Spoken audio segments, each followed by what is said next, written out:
Halo warga kota, jumpa lagi dengan saya Fahrul di obrolan kota kita. Dan kali ini saya sudah kedatangan tamu spesial yang cukup berpengalaman ya di dunia yang nanti akan kita obrolin. Nah, sudah hadir bersama saya Bapak Haji Basuki Raharjo SH. Assalamualaikum Pak.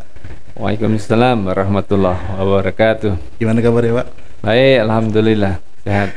Di Pontianak hujan dari sore sampai malam. Itulah berkah, insyaallah. Berkah, masya Allah. Insyaallah. Nah warga kota, Pak Basuki Raharjo ini adalah ketua dari KBIHU Muhammadiyah. Apa itu KBIHU? Nah nanti kita tanya-tanya ke beliau terkait dengan tupoksi dan segala macamnya ya. Nah, apa yang mau kita obrolin kali ini terkait dengan berita yang lagi ramai, Pak Bas? Ya. Terkait dengan biaya haji. Oh, ya, Nah, ya. tapi sebelum kita masuk lebih jauh ke ongkos naik haji ya, kalau istilahnya ya, ongkos naik haji yang kemarin baru ditetapkan oleh pemerintah bersama dengan DPR. Nah mungkin boleh cerita sedikit Pak tentang apa sih KBIH Muhammadiyah nih Pak? Oh. Ya kan? Nah kemudian ya mungkin cerita sedikit tentang pengalaman Bapak sampai kemudian bisa haji dan segala macam yang mungkin nanti bisa jadi inspirasi buat warga kota yang nonton video ini. Silakan Pak. Ya. Makasih Saudara Fahrul. Jadi yang perlu disampaikan yaitu mengenai KBIHU ya. Iya.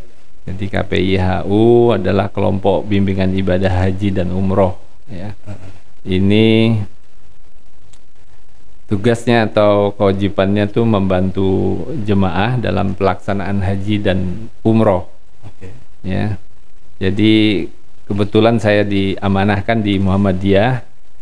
Kalau di Muhammadiyah itu lembaganya namanya LPHU, Lembaga Pembinaan Haji dan Umroh. Nah, kalau di lingkungan internal Muhammadiyah kebetulan saya diamanahi ketua LPHU PDM Kota Pontianak dan LPHU Muhammadiyah Provinsi Kalimantan Barat. Ini benar-benar di luar ekspektasi saya untuk diamanahi untuk mengurus jemaah haji khususnya yang bergabung di Muhammadiyah. Ya. Jadi ini penting ya, keberadaan KBIHU atau LPHU dalam rangka untuk pembinaan jemaah dari persiapannya, dari pelaksanaannya sampai kepulangannya. Karena kita tahu kalau ini diserahkan kepada pemerintah, ini hampir boleh dikatakan tidak tertangani. Oke. Ya. Dalam satu kloter itu kan 450, itu hanya dipimpin oleh 4 orang. Bayangkan ketua kloter, pembimbing ibadah, dokter 1, mantri 1. Bisa dibayangkan menangani 450 jemaah, satu kloter, satu pesawat. Ini akan terbantu mereka apabila jemaah-jemaah ini bisa mengikuti KBIHU yang ada di Kalimantan Barat umumnya atau di Kota Pontianak pada khususnya. Nah, salah satunya di KBIHU Muhammadiyah. Nah, KBIHU Muhammadiyah ini sudah berjalan dari tahun 2006 ya. Waktu itu penggagasnya Ustadz yang di Pancasila tuh Hasan Gapar. Oh. Ayahanda Hasan Gapar. Pak Hasan Gapar. Ya, Pak Hasan Bakar. Terus dengan Ustadznya Ustadz Mubarak pada waktu itu. Oke. Nah, qadarullah pada waktu saya haji 2006 ini walaupun saya nggak mengikuti KPIH Muhammadiyah, tapi saya melihat KPIH ini jemaahnya cukup tertib dan patuh gitu dengan pembimbingnya. Waktu itu Ustadz Mubarak ya. Dan saya tertarik, kita bertemu, ngobrol. Saya ingat tuh di lantai 2 Masjidil Haram pada waktu dasar. Nah, itu ngobrol banyak kita. Ya. Jadi secara pribadi saya pribadi kenal dengan Ustadz Mubarak. Ya. Cukup pembimbing yang mempunyai dedikasi tinggi dan pembinaan kepadanya luar biasa. Beda gitu dengan pembimbing-pembimbing yang lain. Nah, dari situ kita berkenalan. Yang waktu itu 2006 itu mungkin pada ingat waktu yang mungkin ada jemaah yang berangkat itu terkenal dengan jemaah kelaparan. Padahal bukan kelaparan, masih ada makanan yang buah dan roti-roti yang dibagikan. Tapi kalau haji ini kan beritanya sangat luar biasa. Jadi kejadian sedikit aja di blow up-nya luar biasa. Ya begitulah haji. Oke. Ya. Terus selanjutnya pada 2017 ya, 2017 kita berangkat juga bergabung dengan KPIH Muhammadiyah ya. Karena itu dipanggilnya last minute ya, jadi last minute terakhir. Pas waktu itu seminggu saya baru pulang membawa jamaah Ramadan, langsung mendapatkan berita disuruh berangkat haji. Masya Allah waktu itu. Oh, jadi pulang umroh. Pulang langsung tahallulnya masih ada. Jadi berangkat lagi itu. Pada 2017. Nah, qadarullah pada tahun 2022 saya diikutkan untuk tes menjadi petugas yang juga menerima amanah dari KPIH Muhammadiyah, suruh itu setengah dipaksa. Sebenarnya saya menolak tapi setengah dipaksa ya, karena merasa tanggung jawab. Ya udah ikut tes aja, qadarullah ya. lulus. Nah baru itulah pertama kalinya saya membawa jemaah 450 jemaah sebagai pembimbing ibadah. Nah, kenapa ini bisa terjadi? Jadi awalnya pada tahun 2007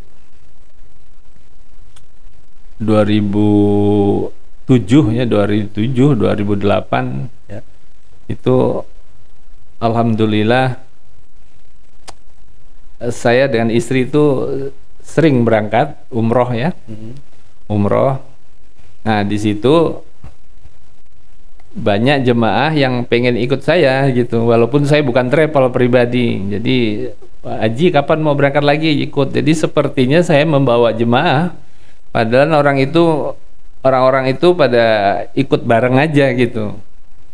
Nah, rupanya dalam perjalanan pada waktu 2010 itu banyak sekali penipuan jemaah, kasihan sekali ya, ditipu, yang nabung rupiah demi rupiah, rupanya dibohongin dengan travel.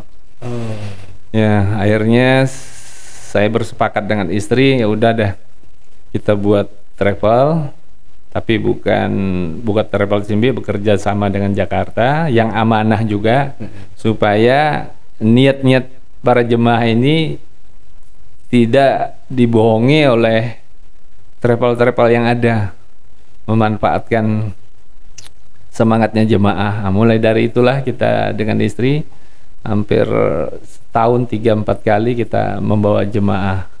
Nah, begitulah cerita pembukaannya. Kenapa akhirnya saya diamanahkan di Muhammadiyah untuk membawa LPHU yang ada di Muhammadiyah. Nah, ya. Seperti itulah, Mas. Jadi itu pengalaman pengalaman yang luar biasa lah, Pak ya. 450 jamaah dalam sekali berangkat ya, Pak ya. Iya. Kalau umroh itu kan dia terpisah-pisah ya. Umroh itu paling banyak saya ada 3 sampai 4 rombongan, 4 bis itu kan. Ya. 45, 90, iya, paling 100, 200 itu udah paling banyak.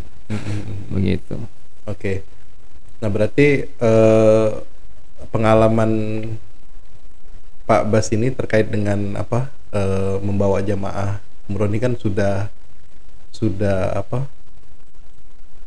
tidak diragukan lah ya, bawa jamaah umroh, bawa jamaah haji ya. Nah, apalagi sekarang diamanahkan di KBIAHU, LPHU ya, Muhammadiyah. Nah, jadi buat warga kota nanti kalau misalnya memang ada yang mungkin pada tahun ini ya Pak ya? Ya, tahun depan. Tahun depan ya 2024 yang sudah mendaftar haji. Nah, ini bisa nanti juga mendaftar berarti Pak ya? Ya. Mendaftar ke LPHU atau KBIAHU Muhammadiyah. Nah, nanti saya cantumkan informasinya di video ini ya. Ya, boleh. Oke.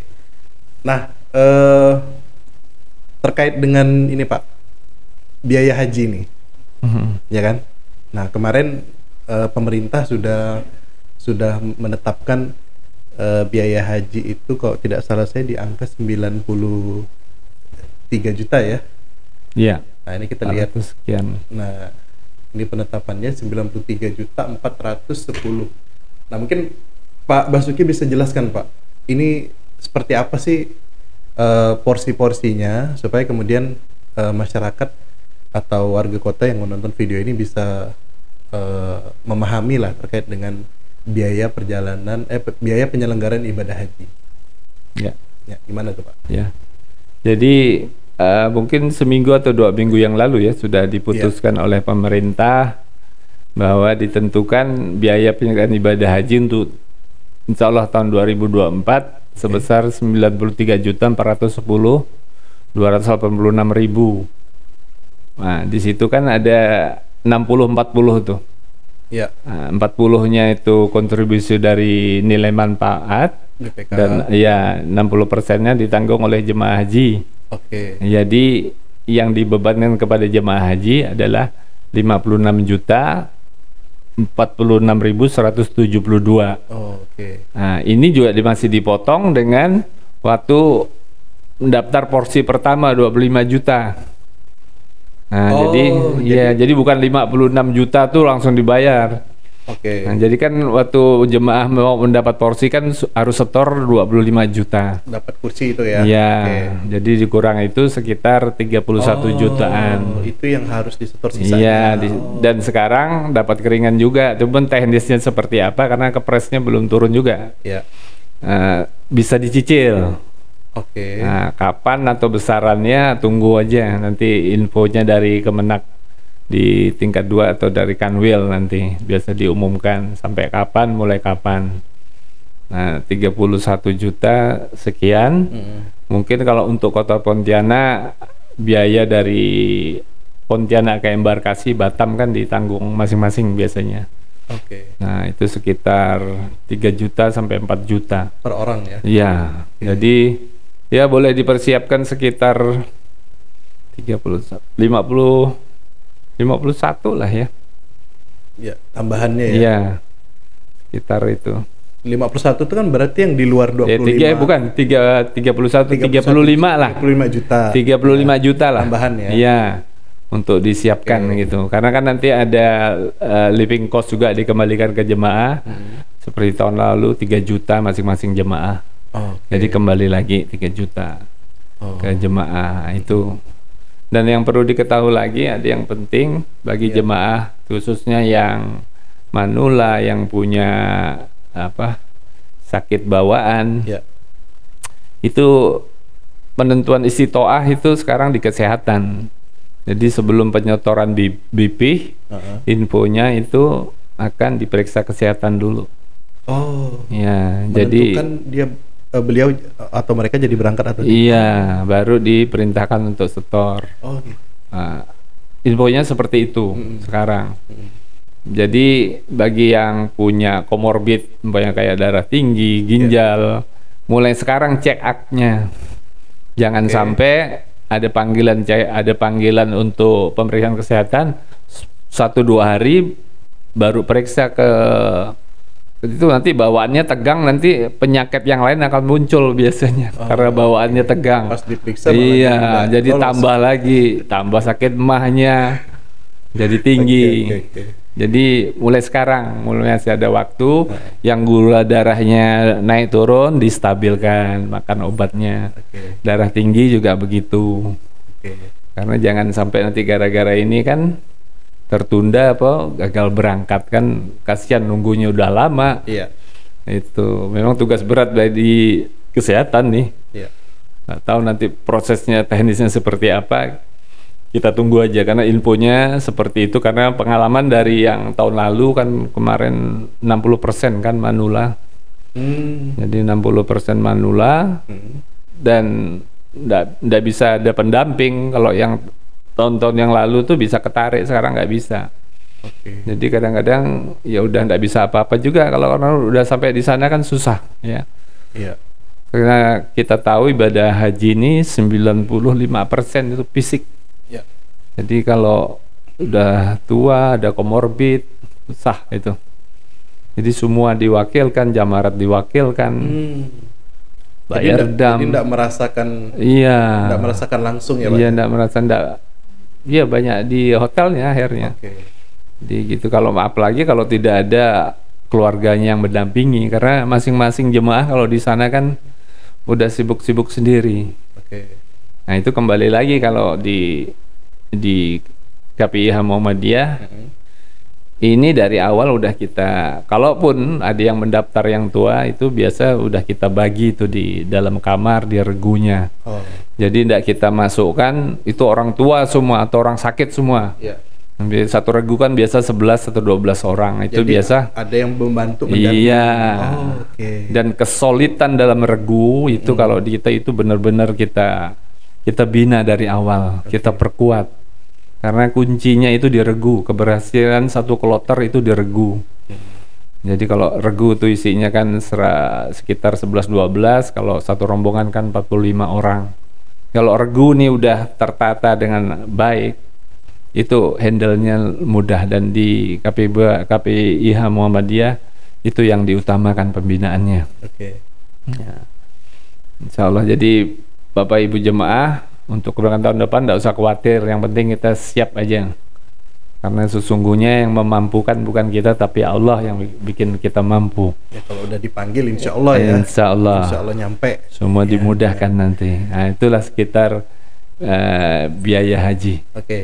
Jadi yang ini ya, warga kota, nih kok lihat dari yang di sini, ini di nomor 2 biaya perjalanan ibadah haji BP ya namanya. BP. Jadi 60% yang ditanggung oleh jamaah haji itu dikurangin, jadi total 56 juta sekian, dikurangin dengan 25 juta biaya store awal untuk setoran haji porsi ya.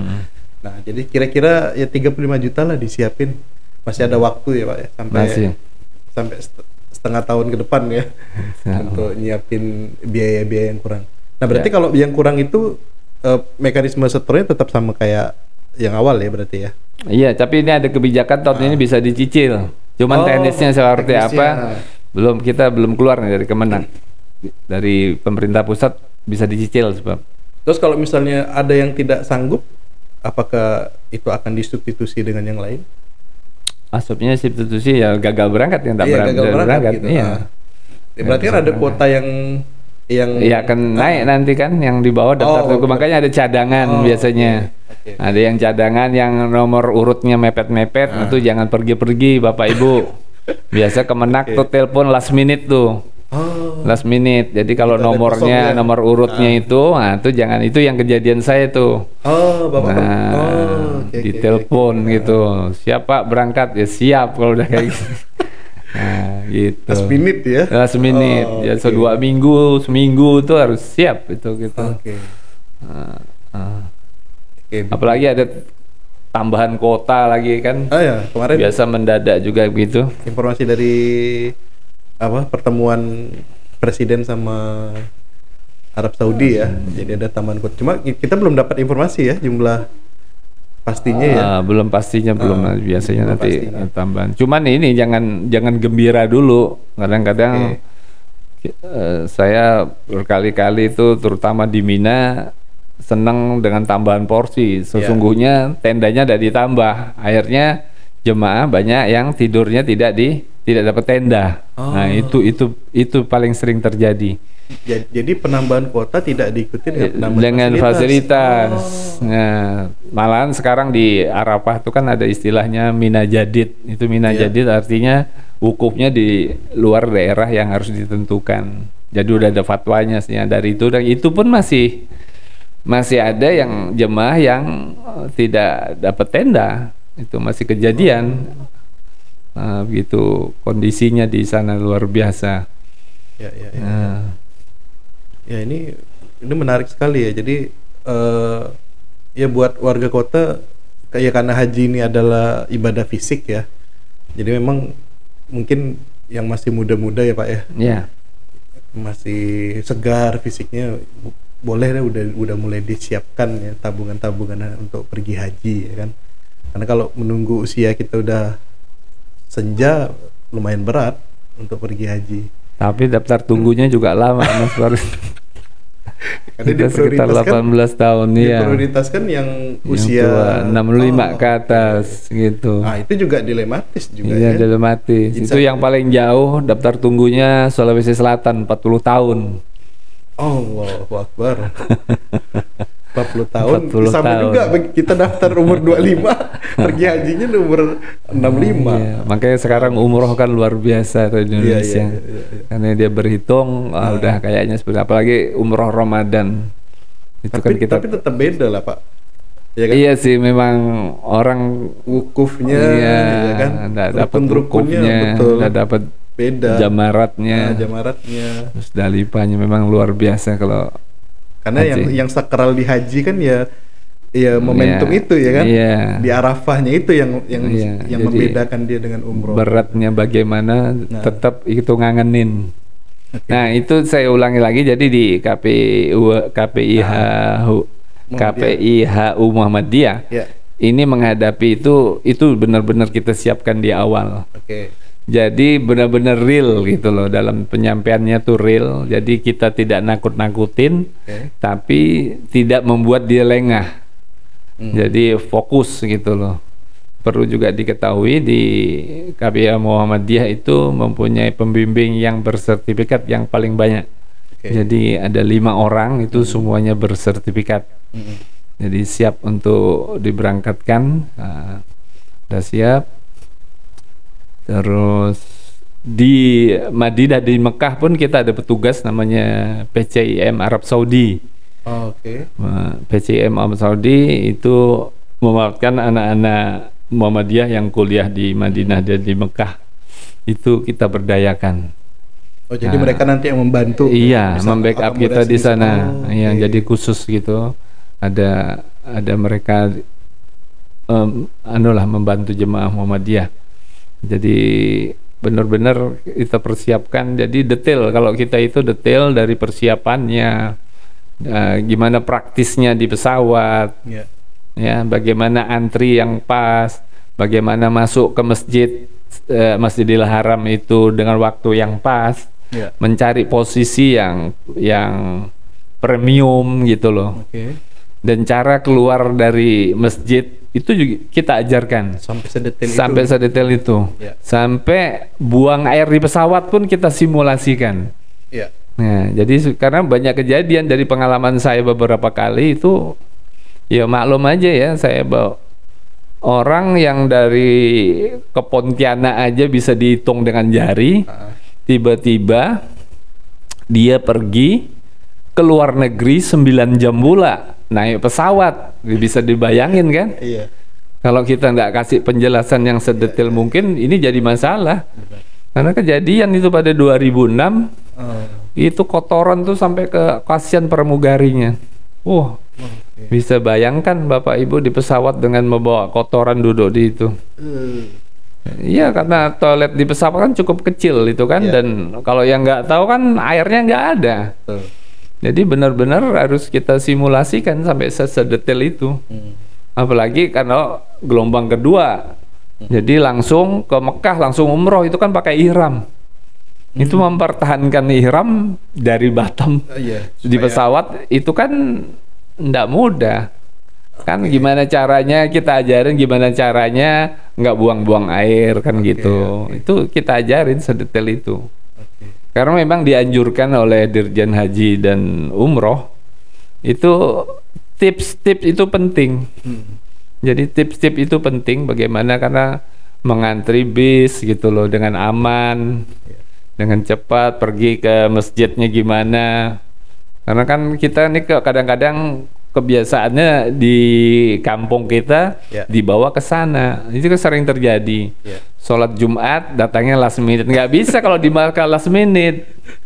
Iya, jadi jam 12 itu jam 9 tuh harus sudah berangkat dari hotel. Bisa dapat di jalan gitu. Iya, itu bisa jadi pisang goreng, panasnya minta ampun. Iya. Gitu, jam 9 itu udah paling terlambat. Kadang-kadang ketemu jemaah mau kemana Pak, mau ke masjid, udah nggak usah, udah nggak bisa masuk, ditutup kan lampu merah. Iya, kadang-kadang rebutan lagi naik bisnya, macet karena macet nggak bisa sampai terminal, diturunin di jalan dari turun ke situ ke masjid udah hampir 2-3 kilo. Nah itu yang kadang-kadang kurang diberikan pada waktu manasik, gimana strateginya gitu loh. Nah keluar juga gitu. Terus posisi orang Indonesia ini lucu. Jadi kalau mau sholat tuh ambil tempat yang begitu masuk berdirinya di pintu gitu loh. Padahal di ujung sana itu sapnya masih kosong. Selalu begitu. Jadi selalu numpuk di depan pintu. Ya betul, diusir askar kan. Akhirnya nggak dapat tempat, dikeluarin karena di sana udah diisi orang-orang Arab. Harusnya begitu datang ambil yang masuk ke dalam. Selalu begitu.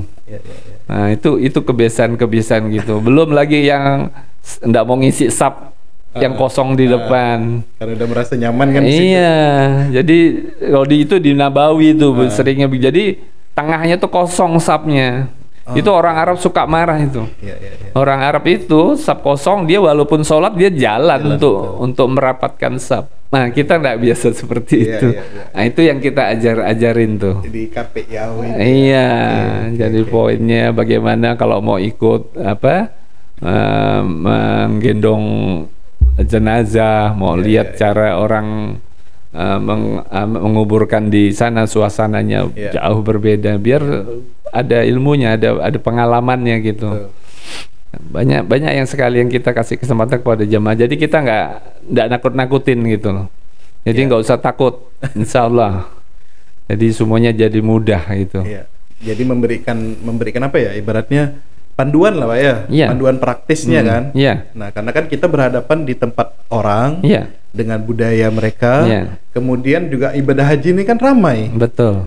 Jadi bukan kita sendirian di sana. Dan itu potensi tersesat, potensi hilang itu juga besar di sana kan. Dan itu menjadi tanggung jawab pembimbing. Iya.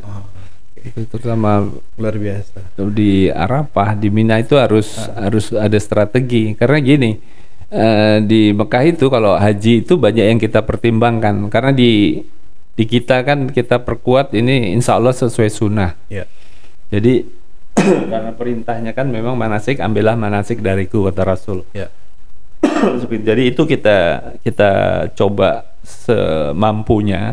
Cuman yang harus kita pertimbangkan di sana kan aturannya banyak ya. Aturan dari Dakar di mana kita berada, Dakar Madinah atau Dakar Mekah. Terus nanti ada pertimbangan juga aturan dari sektor gitu, ada aturannya lagi, ada aturan dari kloter, terus juga kita harus mempertimbangkan cuaca, terus kemampuan dari jemaah itu sendiri. Nah itu kadang-kadang itu kita harus menyesuaikan juga gitu loh, menyesuaikan juga.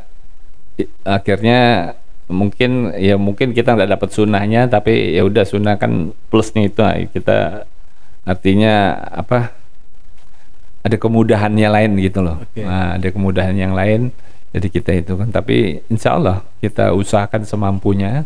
Tapi ya itu kita sampaikan di awal. Karena handicap itu kan harus kita perhatikan juga. Nah kadang-kadang kan jemaah ada yang belum haji udah bolak-balik umroh. Nah itu yang badan fisik dia itu dipakai pada waktu haji, dia harus siapkan tenaga. Jadi belum waktu haji dibolak-balik umroh. Udah kecapean dulu. Iya, ada hari hanya dia jatuh sakit. Nah, kan jadi itu yang gitu-gitu tuh.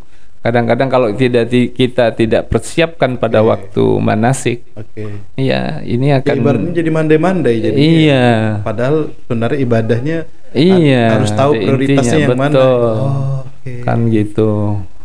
Terus strategi ngadepin bergaul dengan dengan orang di luar KPIH, karena kan banyak. Nanti itu kan saling mempengaruhi gitu. Jadi kita perkuat. Jadi ya pakai yang udah kita dapat manasik, karena nanti di sana mereka bercampur.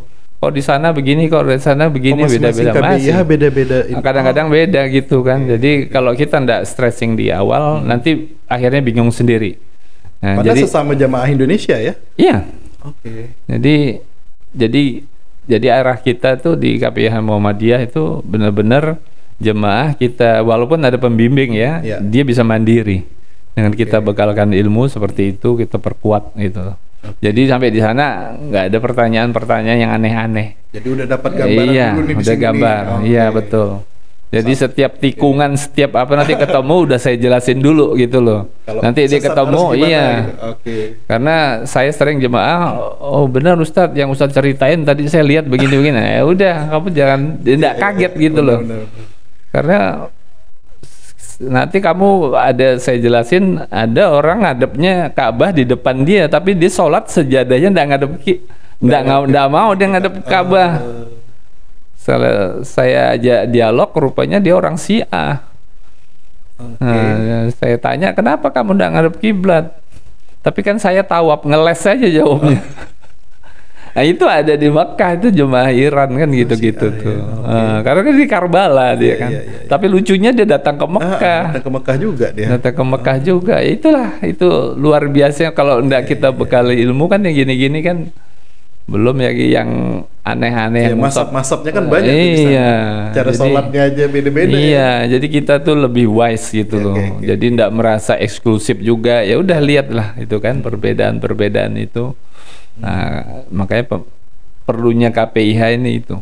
Jadi perlunya jamaah masuk KPIH supaya dibina.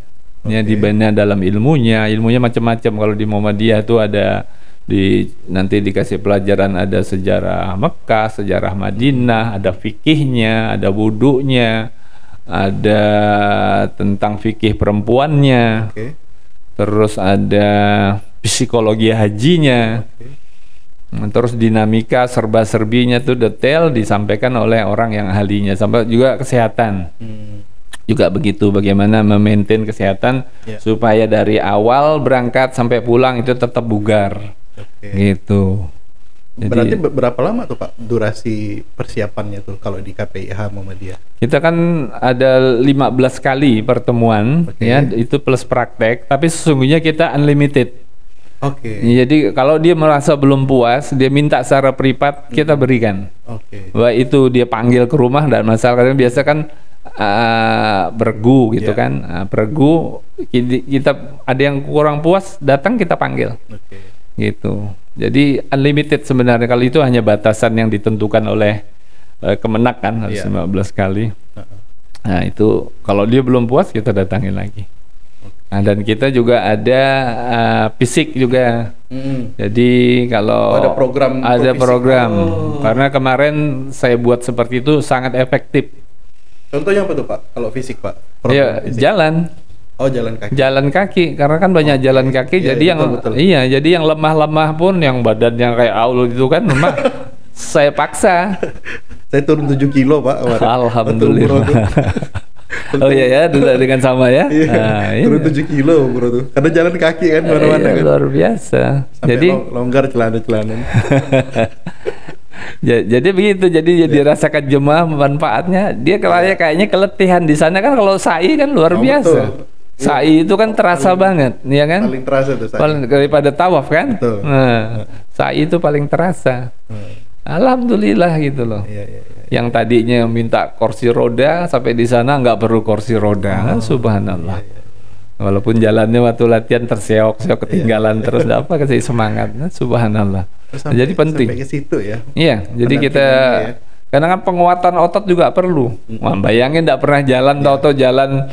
Nah, ya kita nggak usah ngomong dari hotel ke Masjidil Haram lah. Iya. Tawaf dan sa'i aja itu udah Betul. gempornya seperti apa kan. Iya. Nah, jadi kondisi-kondisi itu kalau di Muhammadiyah kita kondisikan. Oke. Jadi simulasi dengan multimedianya juga lengkap lah. Alhamdulillah. Nah, ada satu pertanyaan nih Pak. Terkait dengan untuk bergabung ke KPIH ini, apakah ada biaya lagi? Oh, ada tentunya. Ya. Tentunya ada biaya kan sama manasik itu nanti kita berikan pemateri sama karena kan bimbingan kita kan sampai di sana, sampai di Mekah dan Madinah kan kita dampingi terus gitu loh. Ada biayanya, ada tentunya. Nah, untuk konsumsi yang kayak gitu kan, untuk pemateri yang dari luar. Iya. Sesungguhnya kembali lagi nanti kan ada dapat sal yang seperti itu, ada tas yang itu, ada buku. Itu kan dapat juga mirip-mirip kayak umroh juga ya. Iya, betul. Betul. Jadi tapi sesungguhnya itu kembali kepada jemaah. Untuk kepada jemaah. Cuman kalau misalnya ada jamaah haji yang tidak gabung di KBIH misalnya kan, berarti kan dia harus apa ya? Harus nyari sendiri atau gimana Pak? Kalau misalnya ada jamaah haji yang tidak gabung di KPIH. Sesungguhnya dari pemerintah ada programnya. Pemerintah kewajiban pemerintah, Kemenak dalam hal ini kan ada manasiknya. Berarti dia dikelompok-kelompokkan juga? Iya, dikelompokkan sama, nanti bergabung gitu. Cuma kan data-data itu kan data-data dari KPIH nanti kan kita serahkan ke Kemenak, nanti Kemenak yang atur. Nah, regu-regunya. Tapi kalau kita udah ada regu, biasa regu itu dipakai juga daftarnya. Jadi bukannya eksklusif, kalau KPIH itu enggak eksklusif. Ini banyak dia salah artikan. Kadang-kadang ada KPIH yang nakal tuh gitu, nggak mau diatur oleh kloter. Karena pengalaman saya sebagai petugas kloter gitu, kadang-kadang ada KPI, saya udah diwanti-wanti dengan yang senior lah. Hati-hati Pak, nanti gitu, KPI yang kadang-kadang nggak mau ikut aturan kita, dia eksklusif gitu, bawa jemaah sendiri tanpa izin, padahal di situ ada jemaah yang risti itu resiko tinggi, yang berpenyakit kayak gitu kan, tapi dibawa bolak-balik umroh. Nah itu kadang-kadang nggak mau ikut aturan, nah itu nggak boleh tuh sebenarnya, itu kita larang yang seperti itu. Jadi penanggung jawab utamanya sebenarnya di kloter itu ya? Iya, tetap tanggung jawab kita sebagai KPIH, kegiatan di sana harus seizin dalam koordinasi. Makanya tadi saya bilang, jadi di sana banyak aturan-aturan yang harus kita ikutin, jadi nggak bisa sebebas-bebasnya. Ada aturan maktab, kloter, daker, kesehatan, cuaca, itu semua kita hitung. Kalau di Muhammadiyah kita hitung. Jadi kalau kita ngadakan kegiatan tuh gitu, kita koordinasi dulu aturannya boleh nggak kan gitu. Terus lihat lagi yang mau ikut, umpamanya mau ziarah yang tua-tua. Kita lihat sakit apa enggak kan gitu, tua mampu enggak jalan kan gitu. Kebayang sih. Saya masih muda aja, kebayang bakal gimana riwehnya gitu ya, ribetnya gitu. Jadi harus koordinasi, nggak bisa kita seenaknya bawa orang cuma ngikut. Rata-rata kan orang Indonesia gitu, nurut-nurut gitu. Siapa yang menjadi imam tuh diikutin. Nah itu yang banyak kejadian yang tersesat. Yang sakit di jalan yang gitu-gitu karena tidak diukur. Ujung-ujungnya merepotkan yang lain kan. Kalau saya petugas kloter pada waktu 2000 saya koordinasi itu rapi antara dokter gitu. Kadang-kadang dokter, Pak itu jangan dikurangin lah Pak, ya kita nurut gitu. Karena kegiatan utama haji kan belum mulai. Ini jemaah kok udah pada sakit kan gitu. Ya karena tadi udah diporsir ke umrohnya dulu. Mau bolak-balik ke masjid tuh kan Arba'in kalau Madinah tuh bolak-balik dipaksa, padahal punya handicap panasnya kan sampai 45 derajat. Bisa dibayangin kan. Akhirnya pada waktu itu sakit semua, hampir belum kegiatan inti yang gitu-gitulah. Jadi ini kalau di kita itu benar-benar kita tanamkan ya, apa pengertian kita di sana tuh hanya ibadah intinya harus kita menggaransi lah, menggaransi bahwa ibadah inti itu bisa terlaksana dengan baik. Nah kalau jumlah kuotanya Pak di KPIH Muhammadiyah ini berapa banyak yang bisa diakomodir oleh KPIH? Berapa jamaah? Kita target tahun ini 150 lah. 150. Ya, 150 jemaah. Insya Allah mudah-mudahan. Makanya kita berupaya terus, kita beberapa kali mengadakan silaturahim atau gathering kepada siapapun ya, bukan hanya jemaah haji, siapapun gratis itu. Kalau silaturahmi gathering itu gratis. Silahkan aja datang, nanti ada waktunya, biasa kita share di sosmed tuh. Oh, ada sosmednya juga? Ada. Instagramnya? Iya, itu kita silahkan. Jadi nanti saya share juga di sini. Ya boleh, terima kasih. Kita ada 1 atau 2 kali lagi gathering memperkenalkan KPIH Muhammadiyah. Terus apa yang didapat kalau ikut kita dan bagaimana pola manasiknya kita. Dan itu bukan paksaan. Jadi silah kalau mau ikut kita nantinya, alhamdulillah. Enggak juga enggak apa-apa kan gitu. Jadi akhirnya memperkenalkan gitu. Pilihan jamaah masing-masing. Pilihan jemaah, betul. Tapi kalau saya ngelihat apa yang disampaikan, ya saya sih mungkin menyarankan, ya kan, jamaah yang atau warga kota yang menonton video ini, yang kalau misalnya sudah daftar haji, saran saya sih memang harus ikut KPIH, ya kan, supaya ya kita ndak apa ya, tidak kemudian bingung sendiri nanti di sana bagaimana, ya kan?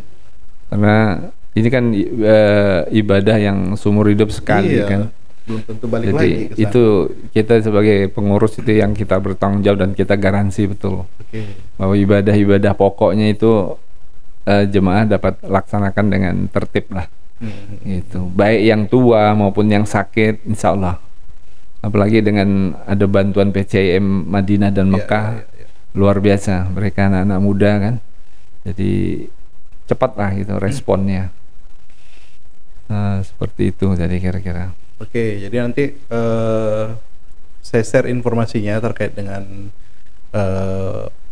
KPIH Muhammadiyah ya. Jadi biar warga kota bisa sharing, atau misalnya nanti butuh informasi lebih lanjut kan, bisa ngundang Pak Basuki untuk kemudian menjelaskan apa sih KPIH Muhammadiyah. Selanjutnya itu pilihan masing-masing. Ya kan, mau ikut atau tidak. Nggak ada paksaan. Nggak ada paksaan, ya kan.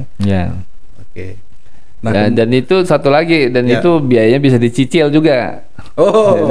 Jadi ini informasi lagi. Jadi dicicil, jadi mungkin banyak kebutuhan bisa dicicil. Bisa jadi tidak memberatkan. Artinya kan memudahkan jamaah lah. Kan? Bisa dicicil gitu. Dan satu lagi, ini LPHU di momen ini kan baru. Kebetulan saya diamanahkan sebagai ketua wilayah Kalbar. Dalam waktu dekat kita akan bentuk LPHU atau KPIHU daerah kabupaten kota. Nah, jadi warga Muhammadiyah ataupun siapapun yang mau bergabung di Muhammadiyah, misalnya di Kuburaya, Mempawah, Singkawang, Sambas sampai Petusibau, silakan nanti bergabung. Dalam waktu dekat akan kita bentuk itu. Berarti ini khusus Kalbar ya? Kalbar. Khusus jamaah yang Kalbar ya? Iya, silakan nanti teknisnya nanti kita atur. Jadi nanti berangkatnya bisa bareng gitu. Nah, dalam waktu dekat. Jadi saya ditugasi supaya dibuat itu di setiap kabupaten kota ada KPIH Muhammadiyah. Bagus lah. Biar lebih ini kan. Jadi warga kota yang ada di daerah-daerah malah lebih terjangkau jadinya. Karena kita tuh satu pola, Pak. Jadi dari metode materi itu dari pusat kita udah diberikan.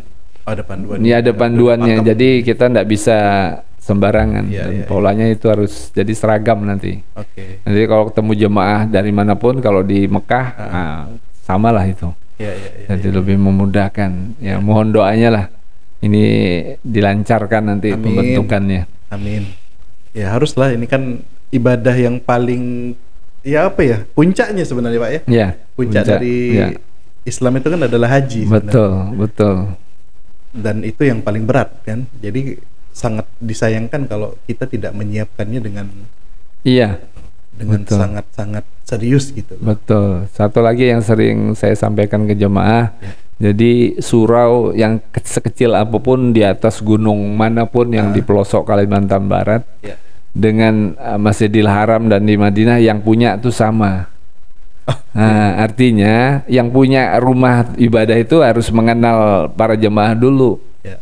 Jadi saya wajibkan kepada jemaah yang bergabung itu mulai sekarang, terutama yang bapak-bapak ini udah harus sering ke masjid. Ya. Karena sering sekali saya bawa jemaah itu takut masuk Masjidil Haram dengan alasan macam-macam. Ramai lah, keluarnya susah lah, takut kegencet lah, macam-macam. Bayangan-bayangan itu. Iya, gitu. Sekali saya lihat rekam jejaknya, dia jarang ke masjid, jadi nggak kenal. Jadi ilustrasinya kan gini, kalau kita kenal pejabat, kita masuk ke rumahnya tuh nggak perlu lewat piketan. Kita lewat jalan samping aja, lewat dapur langsung masuk ke ruang tengah. Itu karena udah kenal, udah familiar kan gitu istilahnya. Gitu juga Masjidil Haram. Nggak ada rasa takut mau melewati pintunya kan banyak. Ditutup sini dia tembus lewat sana. Kadang-kadang ada jemaah yang lincah-lincah tuh begitu. Dia cerita kan, keliling nggak masalah dia. Yang penting tahu-tahu udah ketemu di bawah di pelataran masuk ke cerita. Yang penting hafal patokannya aja. Iya gitu. Dikeliling dia. Karena beda kalau orang jarang ke masjid tuh pasti beda. Ketakutannya tuh ketakutan yang gimana ya? Kadang-kadang tuh itu. Jadi itu ada korelasinya juga ya? Ada. Saya percaya betul itu karena itulah pengalaman saya bawa jemaah tuh selalu diam-diam tuh saya selidikin ini kenapa? Karena untuk ilmu kan. Untuk kenapa susah banget diajak ke masjid itu? Alasannya macam-macam gitu. Harus dibiasakan juga. Harus dibiasakan karena dia tidak akrab dengan yang punya rumah itu. Ya sayang sekali kan kalau udah jauh-jauh ke sana, sholatnya di hotel. Iya. Sayang, jadi perlu diakrabkan. Insya Allah nanti dimudahkan di sana. Amin. Dalam keadaan kondisi orang itu seperti apapun akan dimudahkan. Mau dipakai kursi roda, mau dia nanti lihat aja kenyataannya. Nah, itu pesan saya kepada calon jemaah mulai sekarang deh. Disiapkan semuanya ya. Ibadah haji 2024 bulan apa ya Pak ya? Itu Maret. Kan puasa Maret ya, puasa berarti sekitar Mei ya? Ya, Mei atau awal Juni. Ya masih ada 6 bulan, lebih 6 bulan. Jadi latih fisik, ya kan? Siapkan materi, ya kan? Kemudian apa lagi? Ya semuanya lah, makanan, ya kan, kesehatan, kemudian pengetahuan juga yang paling penting. Betul. Ya, dan makin cepat bergabung di KPIH justru juga semakin bagus, ya kan? Insyaallah. Insyaallah. Oke. Menarik sekali nih Pak Bas pembicaraannya dan sudah banyak informasi yang kita dapat terkait dengan tadi biaya haji, kemudian KPIH Muhammadiyah. Jadi sekali lagi ini sifatnya informasi ya kan kepada warga kota yang kebetulan 2024 sudah terdaftar sebagai jamaah haji. Nah, tidak ada salahnya untuk kemudian mencari informasi nih terkait dengan KPIH Muhammadiyah. Dan nanti saya lampirkan informasi lebih lengkapnya, silakan dihubungi supaya ini membantu kemudahan jamaah untuk melaksanakan ibadah haji. Amin. Supaya bisa kembali ke tanah air dengan haji yang mabrur. Amin. Ya, amin ya rabbal alamin. Oke, baik Pak Bas, makasih banyak nih Pak obrolannya pada malam yang dingin ini. Mudah-mudahan kita bisa ngobrol lagi dengan tema-tema terkait dengan haji umroh nih, karena pengalaman beliau ini luar biasa. Membawa jamaah haji dan umroh, nggak tahu udah berapa jumlahnya Pak. Nggak bisa hitung. Nggak bisa dihitung. Nanti kita kulik lagi lah lebih jauh tentang haji dan umroh dengan Pak Basuki. Oke, baik warga kota, itu saja obrolan kota kita pada kali ini. Kita ketemu lagi di obrolan kota kita berikutnya. Fahrul pamit. Assalamualaikum warahmatullahi wabarakatuh. Waalaikumsalam warahmatullahi wabarakatuh.